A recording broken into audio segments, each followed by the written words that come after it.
சென்னை கடற்கரை ராயபுரம் இடையே தடம் புரண்ட மின்சார ரயில் விபத்து தொடர்பாக தெற்கு ரயில்வே விளக்கம் அளித்திருக்கிறது. கூடுதல் விவரங்களை செய்தியாளர் தாயுமானவன் வழங்கிட கேட்போம். தாயுமானவன் வணக்கம். தெற்கு ரயில்வே கொடுத்திருக்கக்கூடிய விளக்கம் என்ன?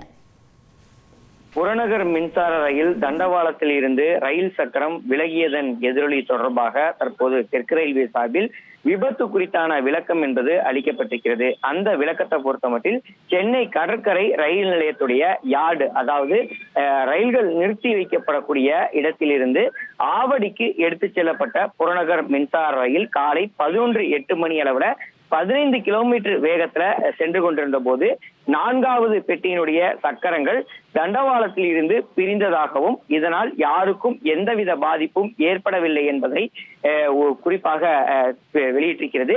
அது மட்டுமல்லாம விரைவு ரயில் செல்லக்கூடிய மெயின்லைன் இருப்பு பாதை என்பது சீராக இருப்பதாகவும் தடம் புரண்ட ரயில் பெட்டி கொண்ட பாதை தற்போது சீரமைப்பு பணிகள் என்பது ரயில்வே ஊழியர்களின் தரப்புல மேற்கொள்ளப்பட்டு வருவதாகவும் மதியம் 1:30 மணிக்குள்ளாக இந்த இருப்பு பாதையும் சீரமைக்கப்பட்டு ரயில் போக்குவரத்து என்பது பரவலாக சீரமைப்பு செய்யப்படும் என தகவல்கள் என்பது வெளியிடப்பட்டிருக்கிறது.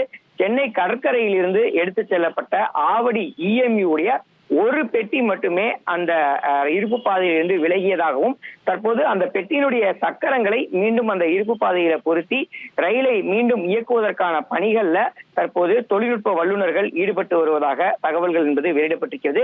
பிரதான பாதைகள் தெளிவாக இருப்பதால் ரயிலுடைய செயல்பாடு எந்த விதத்திலும் பாதிக்கப்படவில்லை எனவும் ரயில்வே தரப்புல விளக்கம் என்பது அளிக்கப்பட்டிருக்கிறது.